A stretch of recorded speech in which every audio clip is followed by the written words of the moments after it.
اللہ قرآن شریف کے فرمائی اللہ لا الہ الا ہو کہ دا عبادت لائق بے زمان بل سوک نشتا. واقعی که څوک په عبادت کې او په بندګۍ کې د الله سره شریک ګڼي دته مشرک او کافر ویل کېږي. عبادت په یو خاصه طریقه د خدای بندگی کول او په انتهایی عاجزه او تذلل سره الله تزاری کول یو خاصه طریقې سره. دغه عبادت او بندگی به مونږ صرف د الله کوو. دا به په ژبه هم کوو، په عقیده کې به هم کوو او په عمل کې به هم کوو.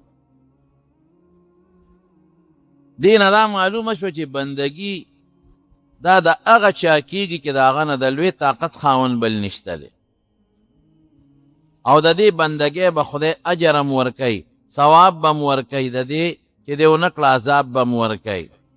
نو وروسته الله فرمایي چې لا یجمعنکم الی یوم القیامه، یو لویه ورځ ده چې هغې ته د قیامت ورځ وایي، هغې ته به تاسو جمع کوم چې د دې بندګۍ ثواب دله درکړم، او که زما بندگی م نه کړې چې بیا د هغې سزا دله درکړم، او چې دومره مې لوی طاقت ده چې بندگی ما سره مناسب ده چې زما وکې، نو بیا به زه تاسو له خامخا یو ورځ کې دا طاقت مې چې تاسو را جمع کړم. ومن اصدق من الله حدیثا، رب العالمین د دې دلایل په قرآن شریف کې ویلي دي، لږ نه ډېر، چې خدای به دا مخلوق دا پاسۍ د قبرونو نه دا به الله را جمدي کوي. دا الله ته څه ګرانه خبره نه ده. الله وایي چې زه کم کار کول غواړم او صرف کن ویم نوم کېږي. کن معنا شا، انما نقول له کن، چې مونږ ورته ده ووایو چې شا فیکون نو شي به. الله نه ستړي کېږي په یو کار، او نه چاته حاجت لري، نه ګلکار ته، نه مصري ته، نه نقشې والا ته، نه انجینیر ته، چاته الله محتاجه نه دی. دا ټول الله ته په خپله محتاجه دی. نو الله دلته ډېر ښایسته دلیل وایي، وایي زه به هم د قیامت ورځې ته را جمع کوم. وایي ومن اصدق من الله حدیثا، الله وایي دا زما خبره ده او زما نه رښتونې ذات بل نشته، نو چې زه خبره وکړم هغه رښتیا ده.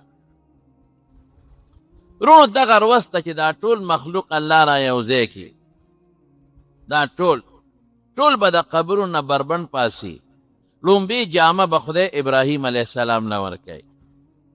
هغه سره یو ظلم شوی و چې کوم وخت کې اور ته غورځاو نو جامې یې ترې ویستې وې، بربند کړی یو. د هغې دا یې دې ته یو فضیلت جزي وایي، نو هغه له به جامې ورکړي.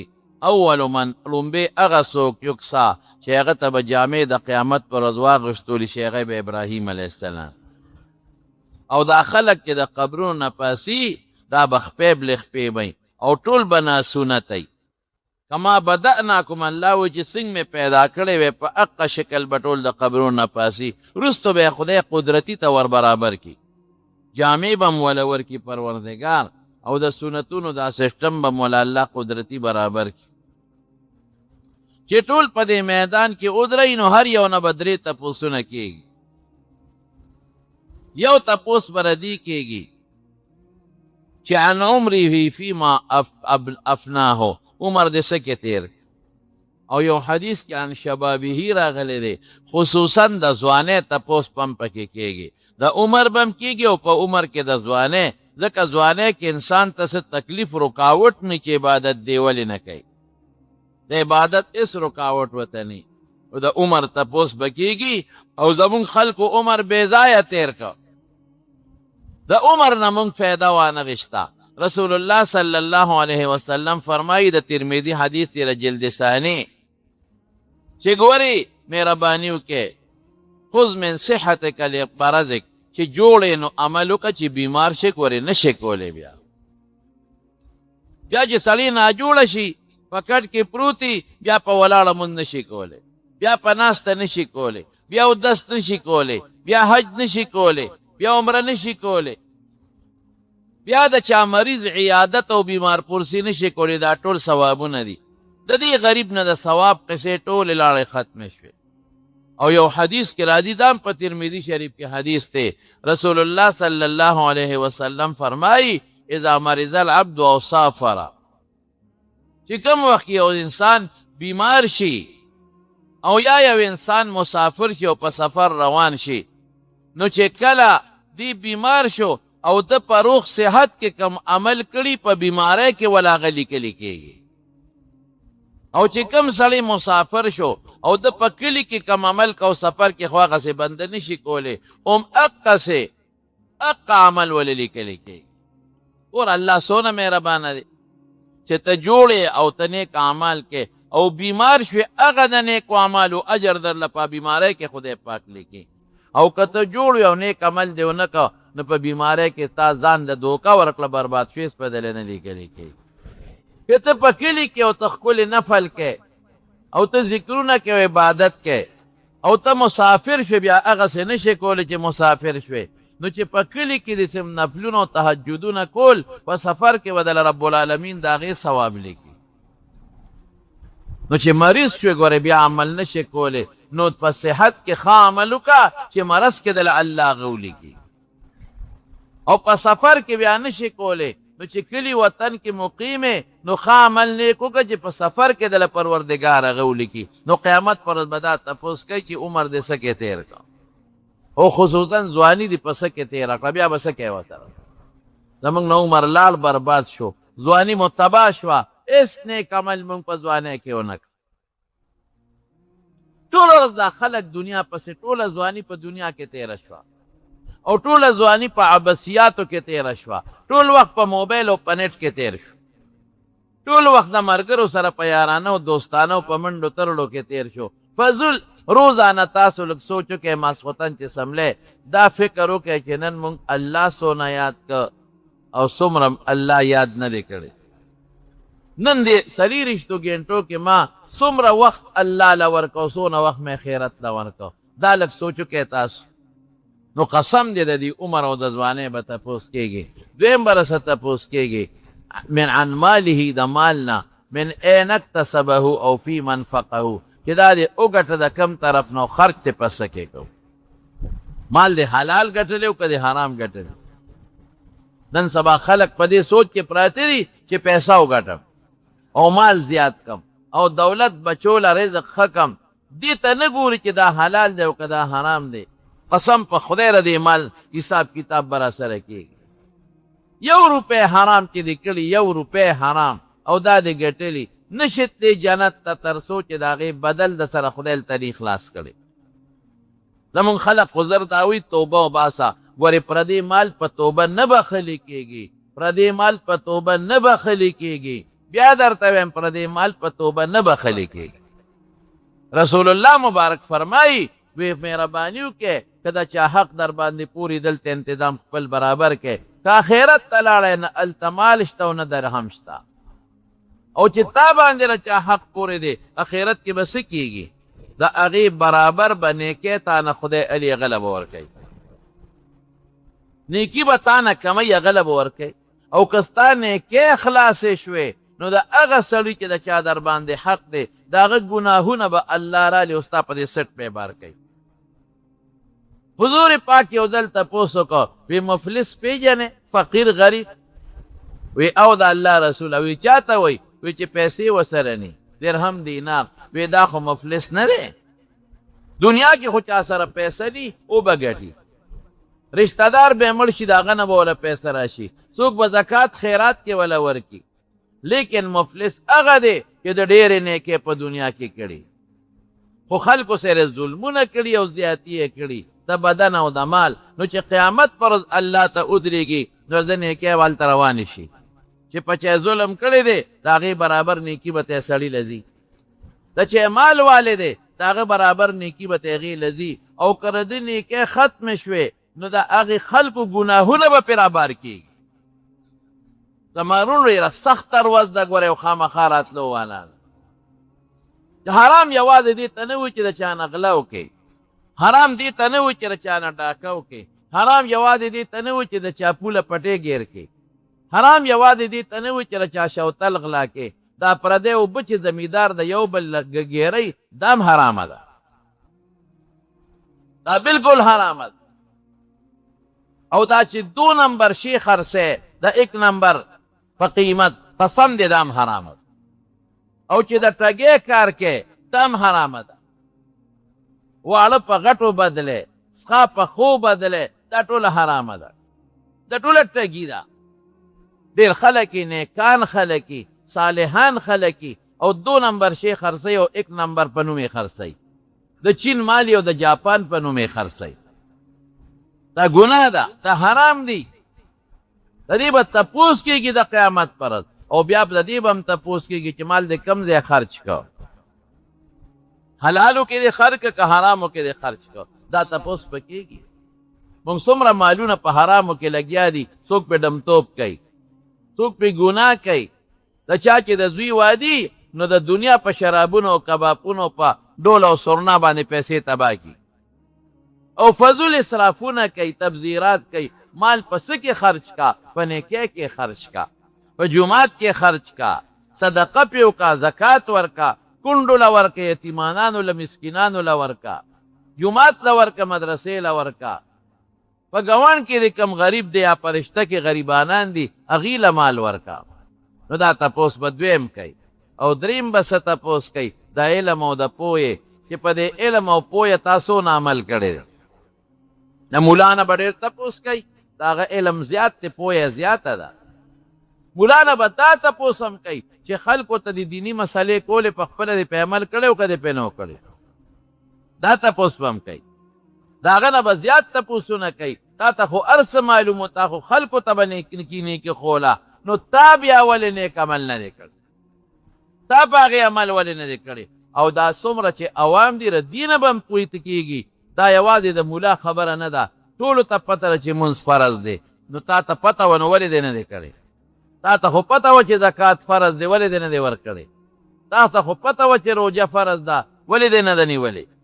تا ته خو پته ده چې خوا کې مسکین او غریبو او اوږیو، ولې دی ورسره تعاون نه دی کړی؟ تا ته خو پته وه چې دا حلال دی او دا حرام دی، ځان دی ولې نه دی ساتلی؟ تا ته خو پته وه چې پردو ښځو ته کتل ګناه ده، او جنۍ ته به وایي تا ته خو پته وه چې پردو سړو ته کتل د ګناه په نیت ګناه ده، ولې هم داسې کړي دي؟ تا ته خو پته وه چې موبایل کې دا ګندونه کتل ګناه ده، ولې دې ورته کتل؟ بیا دې هلته جواب نی، بیا به څه کوې ورسره؟ رسول الله مبارک فرمایي وی الا لا تزول قدما، وی بني آدم قدم به رب نه وی تر څو چې ته الله د دې درېو خبرو تپوس وکړي. او تپوس الله به کوي. الله تپوس ډېر ګران کار دی. حضرت عیسی علیه السلام نه به تپوس وکړي اانت قلت للناس اتخذوني وامي الهین؟ تا دې خلکو ته ویلي چې زما او زما د مور عبادت وکړې، مونږ ته خدایان ووایه. عیسی الله ته پته ده چې دا ده نه دي ویلې، خو په دې عیسایانو حجت قایموي. ځکه عیسایان وایي دا مونږ ته عیسی علیه السلام ویلي دي چې د هر ویښته نه به د خولې په ځای د هر ویښته نه د خولې په ځای به وینه راوځي. تپوس د الله دی، د بنده نه دی. اب ورته په رپېدو وایي ما قلت لهم الا، الله ما هغه ویلي چې تا کوم حکم کړی، زه دا ویلی شم چې زما عبادت وکړې او زما د مور عبادت وکړې؟ نو الله به په خپله تپوس کوي د قیامت په دې میدان. بانې به خلک وي، دروغ به ډېر وایي والله ربنا ما كنا مشرکین، الله زمونږ د قسم یې ګورې مونږ شرک نه دی کړی. ګناهګار به وایي الله زمونږ د قسم یې مونږ ګناه نه ده کړې. هلته پټولی نه شي. اليوم نختم على افواههم وتكلمنا ایدیهم وتشهد ارجلهم بما كانوا یکسبون. ژبه به بنده شي او لاسونه خپې به ګوی شروع وي. او په کومه ځمکه چې د ګناه کړې ده ځمکه به خدای پاک حاضره کړي. آسان کار نه دی. 4 شپېلې به والي کېږي. 4 یو شپېلې چې ووالي شي نو دا هر څه به دړې وړې شي، قیامت به راشي. د اسمان به ټوکړې ټوکړې شي، دا غرونه به لکه د مالوچو والوځي او ختم به شي. دا نور او سپومې دا هر څه به ټوکړې ټوکړې به شي او دا خلک به ټول مړه شي، ختم. بیا الله ته پته ده هر څومره موده چې لږ اختلاف پکې شته، بیا به 2 شپېلې ووالي شي. اسرافیل علیه السلام به 2 شپېلې ووایي. چې 2 شپېلې ووایي دا خلک به قیام ینظرون، نیغ به ودرېږي، ټول به جمع دي شي. نو څوک هر کله مړ دی جمدي بشي. نو بیا به میدان ته د حساب کتاب محشر کې ورته هغې ته راجمع شي. نو درېیمه شپېلی به بیا ووالي شي. دا درېیمه شپېلی د دې خبرې نښه ده چې اوس الله په خپل شان سره تجلی کوي او حساب کتاب شروع کېږي. نو رسول الله صلی الله علیه وسلم فرمایي چې درېیمه شپېلی هم ډېره سخته ده. خلک وایي چې حساب شروع کېږي، فاذا هم ټول خلک به یصعقون بېهوشه پرېوځي، پیغمبران به هم بېهوشه پرېوځي. نو نبی علیه السلام فرمایي د ټولو نه مخکې به زه سر راوچت کما. نو چې سر راوچت کما فاذا انا بموسی، موسی علیه السلام به ووینمه د الله د عرش خپه به یې نیولي او جالي به د الله د عرش خپه به یې نیولي. وی په دې نه پوهېږم چې دې زما نه مخکې بیدار شوی دی، دا راته پته نشته. او که په کوهي تور کې دې بېهوشه شوی و، د هغې بېهوشۍ په بدل کې دلته خدای د بېهوشۍ نه محفوظ کړی دی. او چې مسلمانانو کې کوم فاسقان ګناهګاران دي اب هم دوزخ ته دي. څه موده به په دوزخ کې، بیا به الله د دوزخ نه وباسي. نبی کریم صلی الله علیه وسلم فرمایي چاته عملنامه په ښي لاس میلاویږي، چاته به عملنامه په ګس لاس میلاویږي، چاته من ورای ظهره د شانه به میلاویږي. ته به دا نه وی چې یاره زه به په ښي لاس نیسم که نه، استه اختیار نه دی بیا چې ښي لاس د فالج ووی نو په کم لاس به بیا نیسي. او فرشتې خو دې پرېږدي نه، خامخا به یې نیسي. ښي طرف چې چاته عملنامه میلاو شوه جنت ته به ځي، او چې چاته په کس لاس میلاو شوه او یا د شا د طرف نه میلاو شوه دا به ټول دوزخ ته دي. لومبي چې جنت ته داخلېږي پر پل صراط به تېرېږي، بې د پل صراط ته نشي بچ کېدی. ان منکم الا واردها کان علی ربک حتما مقضیه. الله وی هر سړی به په پل صراط ورځي. وارد ورود داخلېدو ته وایي، هر سړی به پې ورځي، خامخا دې نه بچ کېدل نشته. که چا سره د خدای طاقت و نو نیغ به پې پورې وځي، او که د الله طاقت ورسره نو پورې وتل نشته. ځکه رسول الله صلی الله علیه وسلم فرمایي وی دغه پل د ویښته نه نری دی او د تورې نه تیره دی. نو چې یو پل د ویښته نه نری شي او د تورې نه تیره شي نو په عقل تلل ورته ډېر زیات ګران، په عقل نشي د خدای په طاقت به ځې چې د الله طاقت د سره نو بیا څه مشکله نه ده. دا بجلي چې ده دام یو وزندار شی دی. د انجینران وی د دې خپل کیلوهاټ سي خپل وزن یې دی، او چې ټک ورکې را توربیلې نه په څومره لږ ساعت کې په دې نري تار دلته راورسي. دا خو یو مثال مې تاسو له درکړه ستاسو د پوهې دپاره. نو چې چا سره د خدای طاقت وي نو رسول الله صلی الله علیه وسلم فرمایي لکه د برېښنا به پې ورپورې وځي، کل برق لکه پړق نی د یو سر نه بل سره پورې په د اسمان کې تاسو برېښنا وینئ یو پړق نارې کې پورې وځي. لاندې دوزخ دی ښه د دې پل لاندې دا چې کوم د پړق په شان پورې وته دی خو بلکل ناجن مسلمون دی بچ شو محفوظ دی بلکل محفوظ. څوک کل خودرې منډه به وایي په هغې به رواني او څوک به پیاده رو رواني نو دوی ته به لاندې تو د دوزخ ورځي. دې دپاره به یې دا تو وایي چې ګناه دې څه ناسوره جېږي. زمانو چې یو جامه خیره نه شي نو خلک یې نه اچوي، هلی خلک اچوي چې دا پاکه کړي. نو پخوا به زمونږ د مشرانو ورسره یو چل کو د زنانو دی به ورته خوټکواڼې وې د پر لاره داسې لکه خوټکواڼې به یې وې. صابون به یې راواغېست نو په چاقو به یې راکوټې پرې کړ نو ټیم کې به یې واچو نو هغې پسې به یې لاندې اور بلو نو صابون به په هغه ټیم کې ویلی شو په اوبو کې نو دا جامې به یې هغې کې واچول. دا پخوا طریقه وه. نو بیا به یې ته هغه جامې راویستې نو تخته او صوباړې به په هغه تخته د پاسه به جامې کېښودې او صوباړې به یې وله رابرو په صوباړې به یې والې اړولې راړولې نو بیا به یې شلتي کولې په لاسو به یې بیا مږلې چې هغه څښه اوبه ته وبس. او زمونږ طالبانو به د جومات سبیل سره دا جمعې پر ورځ جامې وینځلې. هره جمعه به په هر جومات کې اور بلیده او جامې به یې چولې او بیا به سبیل کې طالبانو لاسونه پې رابرول او خپو باندې په پې ګرځېدل او ډبار به یې تیسته نو بیا یې نور ته واچئ نو بیا پې سري ووئ نو چې ښه پاکه شي نو هغه جامه بیا اچئ دقه رنګې د دوزخ په خوټکوانو کې به یې ډبئ نو تاوی یې نو مشین سره یې پاکې کی او ګرمې اوبه هم پې ور واچئ نو هلته به یې د دوزخ په مشین کې تاوی او د دوزخ ګرمې اوبه به پې اچئ نو چې صفا او پاک شي او ګناه ترې ورجېږي نو د هغې نه پس به بیا جنت ته ځي نو تاو به وله ورکوي چې څوک د اس په شان دی د اوښ په شان دی پیاده یا په منډه روان دی لاندې د به یې تاو نیسي داسې اسانې خبرې نه دي زمونږ د علاقه کې پخوا یو عالم و یو ښه سړی ویره نو هغه چې ته د جمعې په مانځه کې د پل سویرات دا پول ته وایي مونږ پښتو کې ورته پول وایو سویرات لارې ته وایي جمعې په مانځه کې دا تقریر کړی چې یو پول دی او د ویښته نه نری دی د تورې نه تیره دی یو مقتدي والا چی وکړه دا په ارامۍ چرګ یې والا پوخ کړ نو چې چی پې وڅکله چرګ یې پې وخوړه یاره استاد جي وی تا د پرون د جمعې په مانځه کې تقریر کړی خطبه کې چې یو پول دی ډېر نری دی او د ویښته نه د تورې نه تیره دی استاد جي دا داسې ګپ لګو که رښتیا دی وی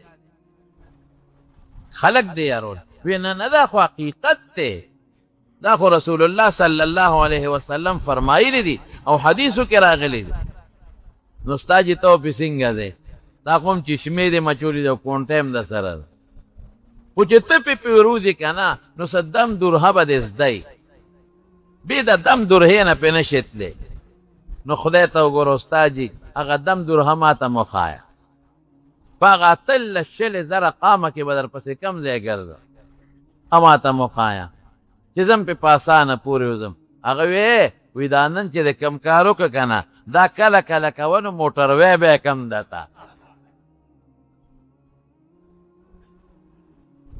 نو ما وی موټروی څه شی دی لکه چې د الله طاقت یې کل برق برېښنا په شان به پې پورې وځې بوډۍ جړل که نه نو چې د شپې جړل انوسی ورته اواز ورکړه وی څه له جاړئ ناجوړی مونږ دې د خوبه وویستو نو په هغه پول به څنګه ورځم نو انوسی ورته قار شوه وی مونږ دې د خوبه وویستو مړی اوده شا خوارې د مور کور دې څه چې نشې تېمه ده که نه دا ټولې اسې خبرې دي د عقل خبرې دي خامخا به پې ورځئ هېڅوک پاتې کېدی نشي ورځئ به فرشتې دې پرېږدي چېرته ورځئ به که د خدای طاقت یې خو پورې به وځي او که د الله طاقت نی نو لاندې څه شی دی لوی دوزخ دی بیا الله دې مستعد لیکن انشاءالله یو ځل رسول الله مبارک وفرمایي وی د نورو خلکو په نسبت مونږ ډېر لږ یو آدم علیه السلام نه واله تر قیامته پورې چې څومره مخلوق دی په دې کې مونږ ډېر لږ یو مونږ څومره یو وی مونږ داسې یو که نه لکه د تور غوی په شا چې یو رکوټ سپین دار یا د سپین غوی په شا چې یو رکوټ تور دار دومره مونږ لږ یو دومره دا نور مخلوق دومره ډېر دی لیکن چې هغه ډېر دی او مونږ لږ یو نو عقل خدا وایي چې هغه به جنت ته ډېر دی او مونږ به لږ ځو لیکن رسول الله صلی الله علیه وسلم فرمایي چې په دې ټولو کې 2 حصې به زما د امت نه خلک جنت ته دي 1 حصه به د هغوی نه دي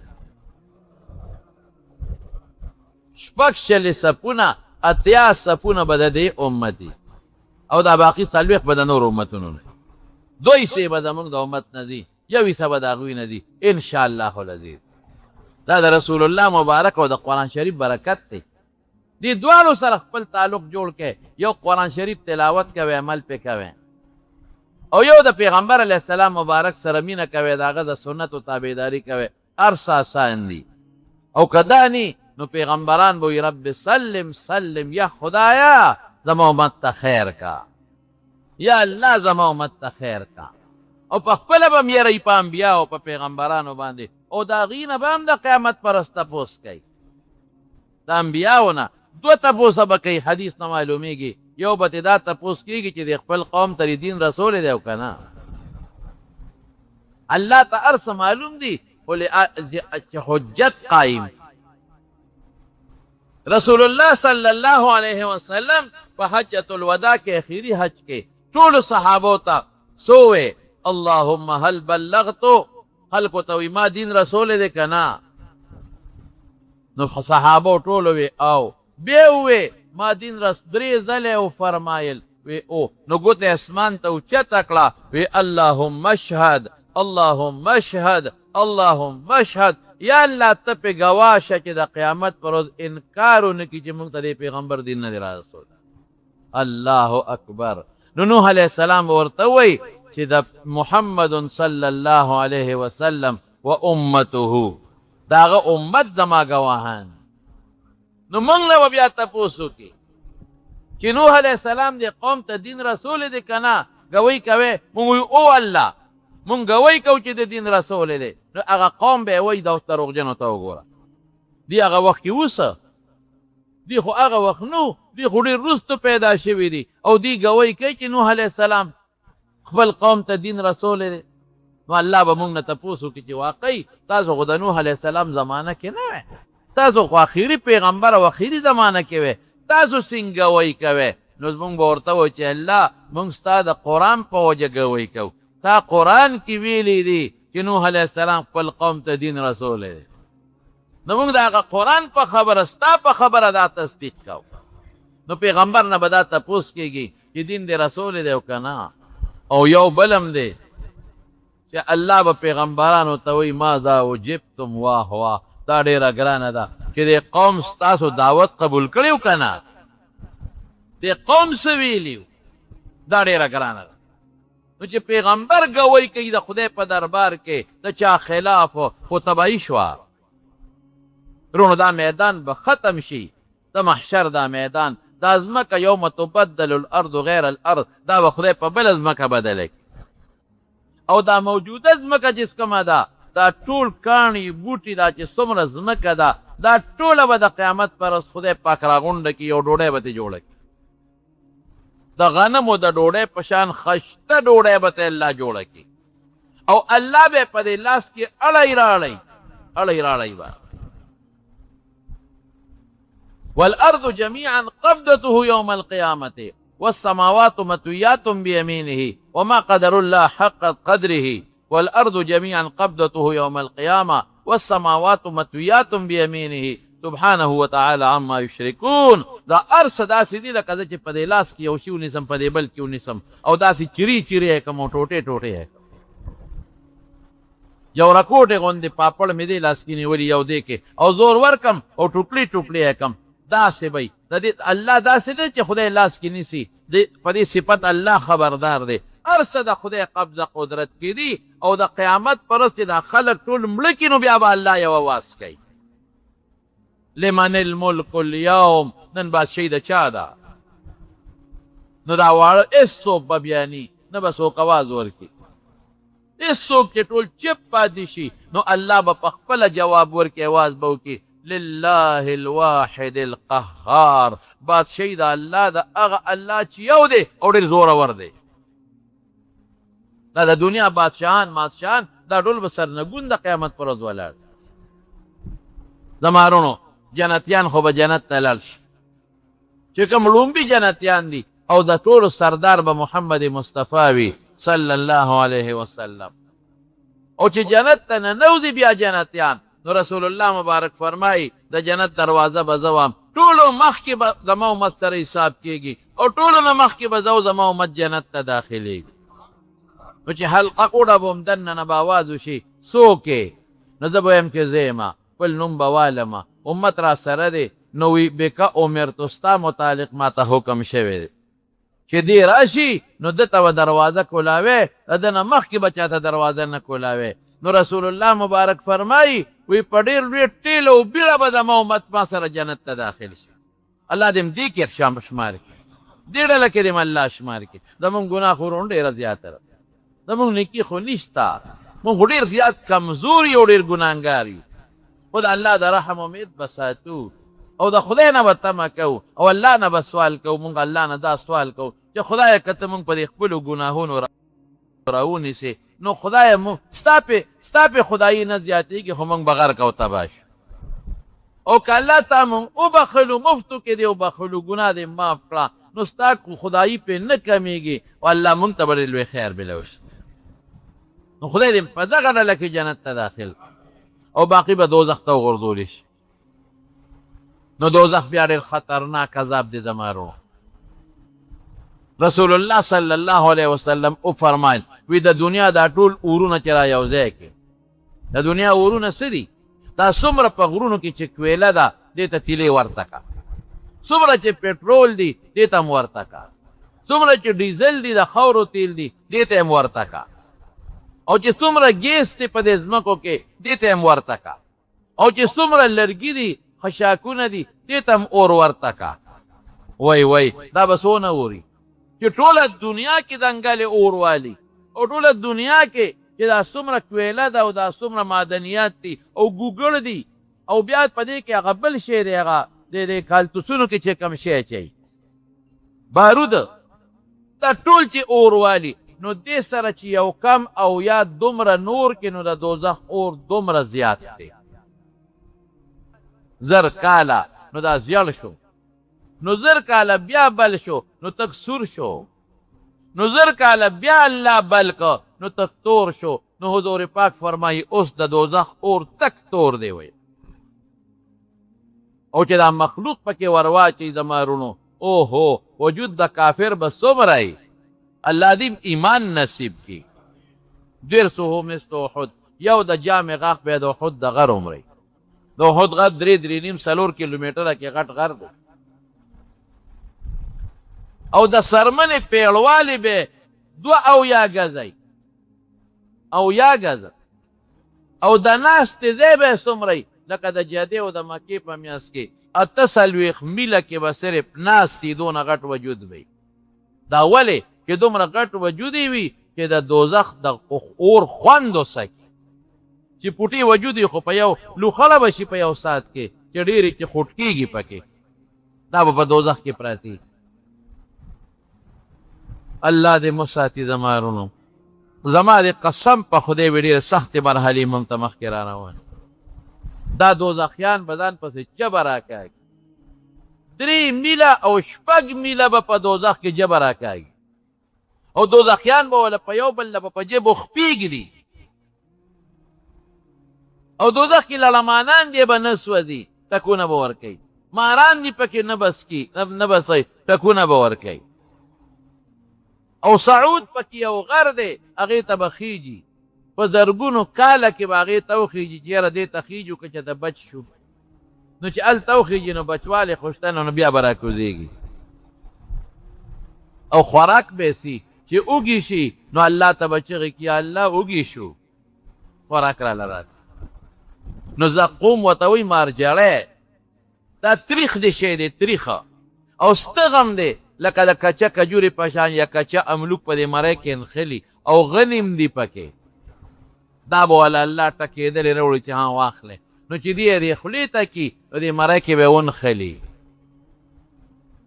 نو چغې به کي نو دی به وایي چې په دنیا کې چې به زموږ مرۍ کې شی ونښته اخو به په اوبو تېرېده نو چغې به کي چې یا الله اوبه راکړه وإن یستغیثوا یغاثوا بماء کالمهل اوبه راکړه نو اوبه به کوم ځای وي د دوزخ په ویښ کې د دې جهنمیانو وینې زوې نوونه غل متیازې قی الټی دا خو د یو چې دونه غټ وجود دی او دا په اربونو کروڑونو خلق دی دا به لکه د سیلاب لاندې بیږي او خوټ کېږي به دا غل او متیازې او نوونه او وینې زوې دا به خوټ کېږي ابه والا خدای د اور په کړي کې راوړي دا اوبه والا نو چې یشوي الوجوه نو چې د مخ ته رانږدې کي نو حدیث کې راځي چې د مخ سرمن به یې په هغې کې لاندې را پرېږدي نو دې خو ملایکې شین خطې دی نو په خوله به یې ورواړئ نو فقطع امعاءهم نو کولمې به ترې لاندې وغورځئ او باقي اوبه به الله راوالي حمیم نو په دې سر د پاسه به یې وله توی کي نو ابد دومره ګرمي چې په سر یې وله واړئ نو د خپو تلو ته به ترې لاندې وبهږي خو مرګ شته نه دا خو دنیا کې په سړي مرګ راځي، هلته مرګ ختم. الله به مرګ د یو ګټ په شکل کې راولي. او یحیی علیه السلام له به چاړه ورکي، برک ګډ وی وی دا حلال کا، او جنتیانو ته به آواز وکړي وی جنتیانو راشئ تر سر ما راوګورئ، او دوزخیانو ته به جنتیان به جوړو باسي ما د جنت نه وبه دوزخیان به وی چې رحم یې را باندې جوړ راغی دوزخ نه مو باسي. بیا به ورته وي دا پېژنې؟ وی او وی دا څه دي؟ وی دا مرګ. نو یحیی علیه السلام له به چاړه ورکړي. علامه عیني په شرح د بخاري لیکلی دي، نو ګډ به هغه حلال کړي. نو الله به آواز وکړي خلود لا موت، بس مرګ ختم، همیشه همیشه ژوند دی. وی که جنتیان د خوشحالۍ نه څوک مړه کېدی نو جنتیان به د خوشحالۍ نه مړه وي، ځکه هغې خو خوشحالو کې پراته دي او مرګ لاړ. او که د غم نه څوک مړه کېدی نو دوزخیان به د غم مړه شوي وي. مرګ ختم. ټول عمر جنت د نیک دپاره او ټول عمر دوزخ د بدعمله دپاره. دغه خوراک دی او دغه څښاک دی. او موږ څومره نن د کفر طرف ته مخلوق روان دی، د پیسې دپاره او د دولت دپاره او د دنیا د لالچ دپاره. رونو کفر یوازې دا نه دی چې سړی خدای نه مني، هم کفر دی چې خدای نه مني. یوازې دا نه دی چې خدای له شریک ګوري، هم مشرک دی، کافر دی. پیغمبر نه مني دا مشرک دی، قرآن نه مني دا کافر دی. دین پورې ټوکې کوي، قسم په خدای دا کافر دی. د پیغمبر مبارک احکاماتو پورې استهزا کوي، ټوکې کوي، دا کافر دی. حضور پاک چې کوم دین راوړی دی هغې ته سپک ګوري، قسم په خدای کافر دی. د پیغمبر سنتو پورې خنداګانې کې ټوکې کوي، استهزا کوي، دا کافر دی. عمل نه کوي، فاسق دی، خو چې استهزا کوي کافر دی. زمونږ خلک وایي چې کفر دی ته وایي چې سړی بت ته سجده وکړي، بلکل کفر دی. خو نور اقسام هم شته، نور اقسام هم شته. زمونږ خلک تباه دي د پیسو دپاره، د دولت دپاره او د دنیا د مشرۍ دپاره. څوک لګیا د خدای حکمونو پورې خنداګانې ټوکې کوي. تاسو نه ګورئ څوک پردې پورې ټوکې کوي؟ پرده خو په قرآن ثابته ده. حیا پورې ټوکې کوي، حیا خو په قرآن ثابته ده.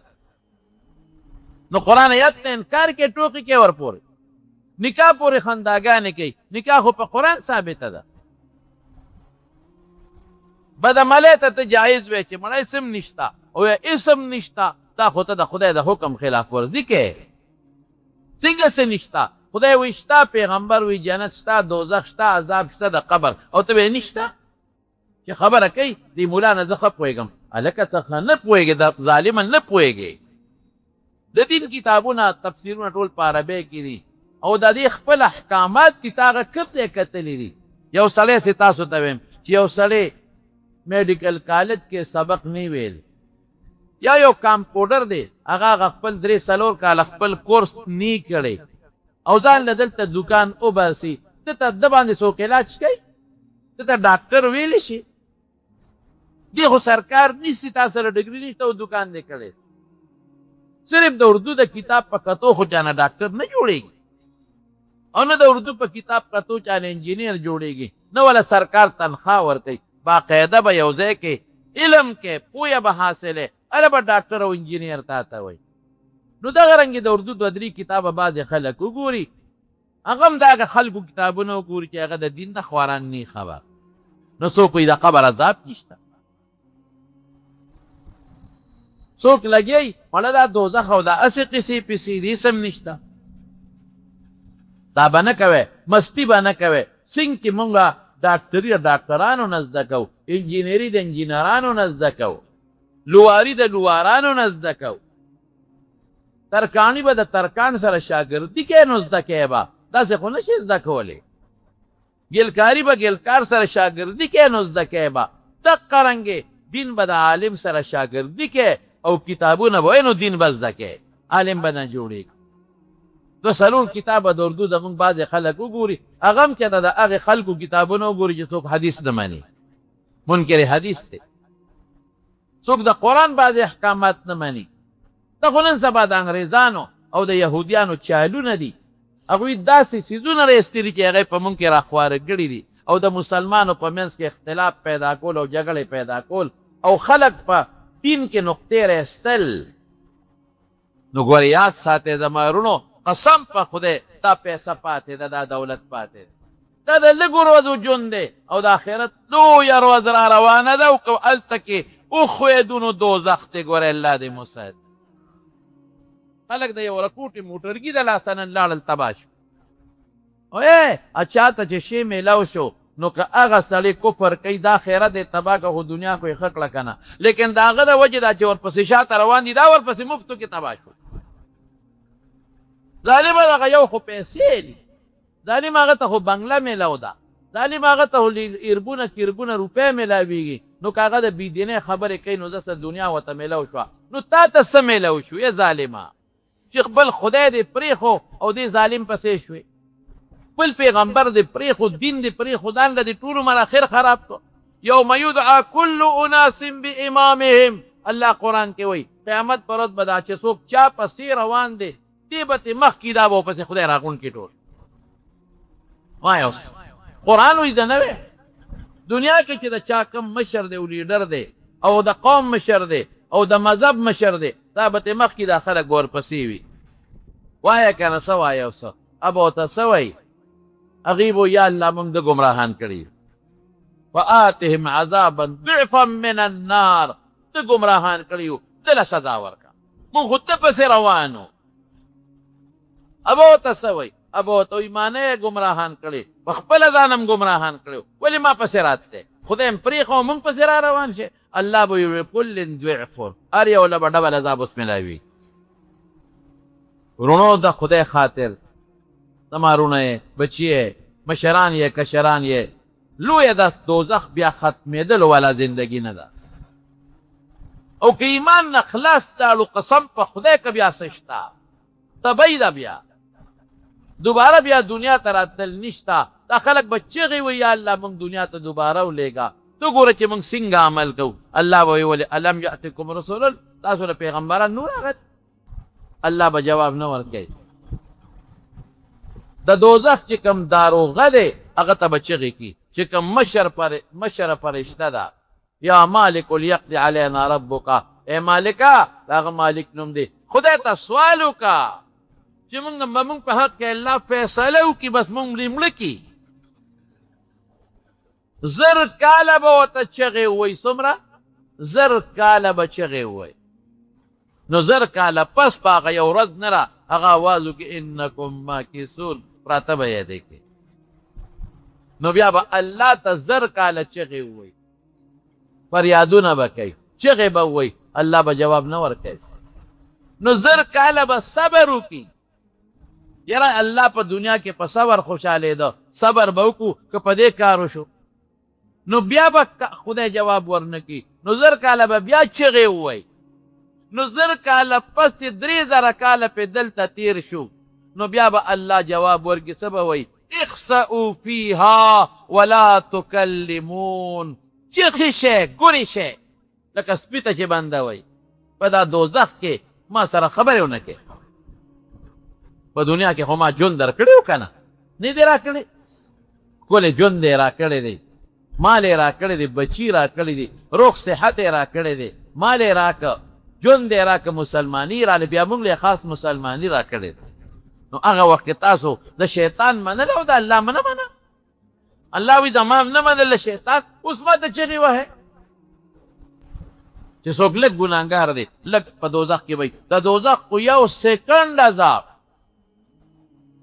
الله به ورته څه وایي؟ الله وایي ځکه نه که د دنیا دا ټول ارڅه ستا وې د یو سیکنډ عذاب مقابله کې به دې ورکوو که نه؟ وی الله که ټوله دنیا زما وي د سرو زرو سپینو ډکه وي د یو سیکنډ عذاب مقابله کې مې ورکو. ویره کوټه کلمه مې دنه غوښتې وه چې اشهد ان لا اله الا الله و اشهد ان محمدا عبده ورسوله. زه کله دې کافرانو ته چې وګورم که نه ډېر خفه شه، ویم دا څومره ښکلي دي، څومره خشته دي، د دنیا څومره هوښیاران دي، ټول د دوزخ خشاب.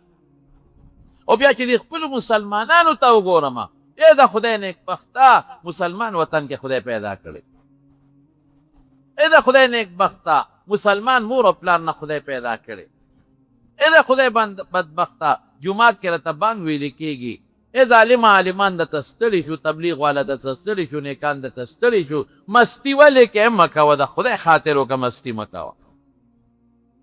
نو خلک څومره مست دي، غټې غټې خبرې، اوچتې اوچتې خبرې، د کبر خبرې، مسلمان ته سپک کتل، مسلمان تنګول، د مسلمان مال ته سترګې نشي نیولی، خو چې چا د چا مال ګیر که بس دا د ما د مور پید.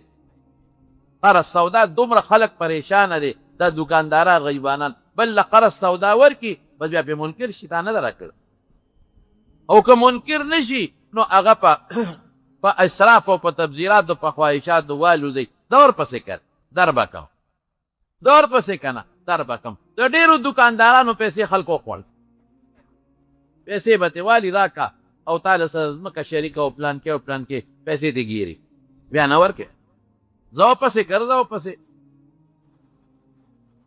روزانه به پسې دروازې مخې ته ولاړ.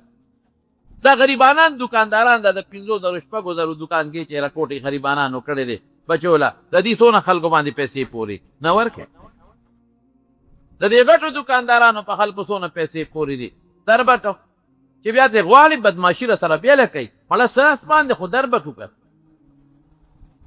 او بعد د دې غټو نه دا واړه ګیرئ بیا که نور وله مال نه ورکې نور بیا اوګرئ نه در، نو چې 10 درکوي نو 100 مال به دنالي. ای د خدای ظالمانو مه کوئ د آخرت ځان نه مه خرابوئ، پردو پیسو ته سترګې مه خړوئ، پردو مال ته سترګې مه خړوئ، قبر شته تا خو بچوله او ګټله، قسم په خدای که دا بچین وسري په دوزخ که نه بیا بچ دا خو ډېره لویه خطرناکه روز او لوی خطرناک عذاب را روان دی. نو بیا به سپارشونه شروع شي، پیغمبران به هم سپارشونه کوي، عالمان به هم سپارشونه کوي، قاریان او حافظان به هم سپارشونه کوي، نیکان رشته داران به هم سپارشونه کوي، څه به هغوی ته سزا میلاویږي او څه به سپارشونه کېږي. نو دا بدعمله به څه ګناهونه ترې رجوي، الله به یې وباسي له دوزخ نه. یو نهر دی نهر الحیات ورته وایي، هغې کې به یې وروغورځئ نو صفا به شي. خو دا داسې نه چې کني دا به ډېره موده په دوزخ کې خوټ کېږي، هغې نه پس به وځي. یوم یحمى علیها فی نار جهنم فتقوی بها جنوبهم وجباههم وظهورهم هکذا ما کنزتم لانفسکم فذوقوا ما کنتم تکنزون. دا سره او سپین د اعمال به الله راوالي او د دوزخ په اور به ګرم کی او د مخله او شال او اړخونه له پې داغونه ورکوي او د اعمال به الله راوالي په دې غاړه کې به یې ورته واچوي او لویه اجتها به ترې جوړه شي او په دې ښي وخت کې او په ګس وخت په چرپونه وله لګوي. څه به وایي انا مالکه زه ستا مال یم، انا کنزکه زه ستا خزانه یم.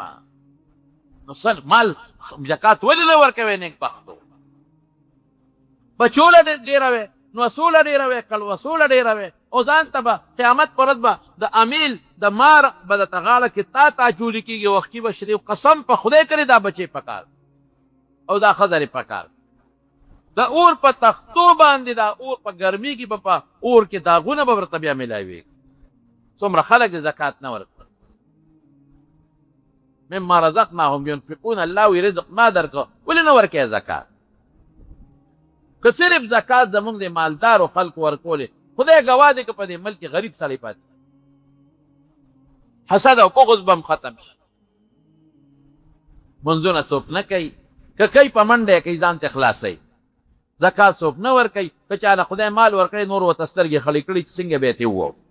دا څنګه مسلماني ده؟ او چې تپوس ته وکړي په هغه لویه ورځ به بیا ګورو سره تا لکه دې نه خو معلومېږي ته ډېر زورور یې، ته په لویه ورځ د خدای مقابله کول غواړې، که وي حساب کتاب خلکو سره وکړې ورکړې، ولې غاړې خلاصه کړې؟ زکاتونه ورکوې مه پرېږدې په ځان زکات. دا مه وایې چې مال ورکه زکات کنه مال دې کم شو، کم دې شي کنه خدای زکات چې ورکوې صدقه ورکوې، پیغمبر قسم خوري چې دا خدای زیاتوي، قسم په خدای چې الله زیاتوي، قسم مې راته وخوړ زه یې راته خورم. زمونږ خلک نه ورکوي زکات، نه غنمو کې څوک عشر ورکوي، نه جوارو کې څوک عشر ورکوي، نه په نغد مال کې څوک زکات ورکوي.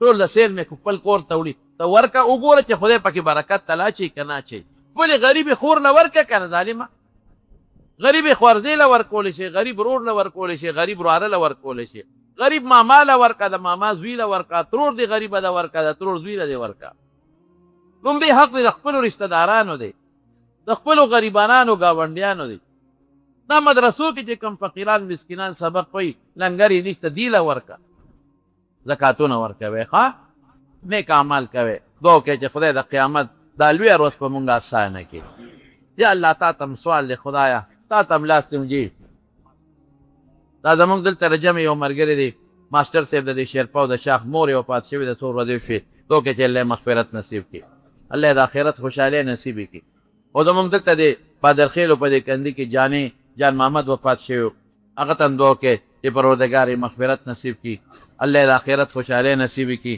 وارثانو له خدای پاک صبر ورکړي او د میروزو د کندي بیرعالم وفات شوی دی د ماروقیرو د کندي اعظم خان استاد رور مازولا کاکا وفات شوی دی زبره خټ عبدالرحمن وفات شوی دی ارک کورونو کې پرون یو زنانه وه د ټولو ته دعا وکړئ چې الله د ټولو مغفرت نصیب کړي الله د ټولو د آخرت خوشحالۍ نصیب کړي معراج الحق بیمار دی په اسپتال کې دی د سیدو د کندي شمشاد استاد کور والا بیماره ده او دا قاسم جان غریب بیمار دی ټولو ته دعا کوي څومره بیماران دي الله د ټولو روغ صحتونو او شفا نصیبه کړي او چې څومره مردګان د ما نومونه واغېښتل الله ټولو بخي الله د ټولو وارثانو له صبر ورکړي خدای زمون ایمان نصیب کړي زما څه دوستان دي هغوی دعاګانې غوښتې دي یو بل دوست مې دی د پېښور اوس یې ما سره په ټېلیفون خبرې وکړې په خپله هم بیمار دی حاجي طلا محمد صاحب مور هم بیماره ده دعا ورته وکړئ چې الله والا روغ صحت او شفا ورکړي زمونږ د جمع نجیب الله خان دی هغه بیمار دی هغه ته هم دعا وکړئ چې الله والا روغ صحت او شفا ورکړي یو بل بیمار دی هغه هم راته ټېلیفون وکړه دعا ورته وکړئ چې الله روغ صحت ورکړي زما دوستان دي په دې پنډۍ کې هغوی ته څه مشکلات دي او جاوید صاحب یې نوم دی او هغه ته څه غریب پیسو څه د لین دین څه مشکلات دي ورته او دعا ورته وکړئ چې خدای پاک هغه مشکلات په خیر باندې بدل کړي الله یې د هغه پریشانونه په امن و امان کې وساتي بعضې نور دوستان دي د نومونه نالم ما ته لږ نامناسب نن هم د بونیر زمونږ یو حاجي صاحب راغلی و ما ته یې جمعه کې راته خامخا دعا وکړه د دې کونډو بیماري ده دعا ورته وکړه چې الله روغ صحت او شفا ورکړي بعضې بار ملکونو کې زمونږ دوستان دي هغوی هم دعاګانې غواړي او که نه هم غواړي نو موږ سره ډېر اخلاص کې محبت مینه ساتي ټولو ته دعا وکړئ چې الله ولله د خیر او د عافیت زندګۍ ورکړي الله د پریشانو مصیبتونو نه وساتي مسافرو ته دعا کوئ چې خدای سفر د مشکلاتو نه وساتي خدای پاک مریضانو له روغ صحتونه ورکړي شفا ورکړي دا ډېنګي ویرس زیات شوی دی تماشي والا دعا کوئ چې خدای ټول مسلمانان چې کوم پکې بیماران دي الله روغ صحت ورکړي الله د ټولو مسلمانانو حفاظت وکړي یا الله زموږ ایمان نصیب کړي خدای زمونږ ایمان نصیب کړي د زوال د ایمان نه مو ساتي خدای د قبر د عذاب نه مو ساتي د ځنکدن د سختې نه مو ساتي د قیامت دروازې د سختو نه مو ساتي او پروردګاره د دوزخ د هغه سختو عذابونو نه مو ساتي یو بل بني آدم دی اوس یې ما ته ووایي چې په جمع کې ورته دعا وکړه ماشومه ده هغې ته څه پریشانۍ دي او څه مشکلات دي دعا وکړئ چې خدای پاک مشکلات په خیر بدل کړي پریشانی خدای په خوشحالو باندې بدله کړي او د فتنو آفتونو مصیبتونو نه خدای په امن کې وساتي بچو دپاره دعا کوئ چې چا اولاد ني الله نارینه اولاد ورکړي د چا نارینه اولاد ني الله نارینه اولاد ورکړي چا رښتینې صالحه رشتې ورکړي خدای ته موږ د رسول الله مبارک د سنتو تابعدار کړي خدای د پیغمبر مبارک په سنتو عمل نصیب کړي ساتي زمونږ په دې ضرباب کړی کې ابل زمونږ یو ډېر ښه قریبي دوست و هغه وفات شوی و د هغه څه نوم یې خالد خان هغه ته دعا کوي چې الله مغفرت نصیب کړي د مور بیماره ده کور والے هم بیماران دي ټولو ته دعا کوي چې الله روغ صحت ورکړي الله ټولو مردګان وبخي ته زموږ نه راضي شي او د فتنو آفاتو نه په امن و امان کې وساتې برحمتک یا ارحم الراحمین امام نه مخکې سجدې رکوع بالکل نه دی سخته ګناه ده پکې رسول الله مبارک فرمایي چې څوک د امام نه مخکې رکوع سجدې له دي یا پاسېږي وی دې نه یریږي چې خدای ولا سر د خر په سر بدل کړي سخت جرم دی تاسې به بالکل نه کوئ امام په دویم چت کې ودرېږي ښکته چت کې چې کوم مقتدیان د امام نه مخکې چې ولاړې لمونځ یې نه کېږي یا امام ښکته چت کې او مقتدیان بره ولاړي او د امام نه مخکې لمونځ نه کېږي امام نه مخکې به نه ودرېږي امام نه وروسته به ودرېږي او دا د موبایل باندې دا بعضې خلک دا اکاونټ وباسي نو هغې کې بیا وله منټونه پرې ورکوي دا ګناه ده او که موبایل باندې قرض راغواړي نو خیر دی هغې کې څه نشته بعضې ملګري چټونه لاریږلي دعاګانې غواړي الله دې د ټولو دعاګانې قبولي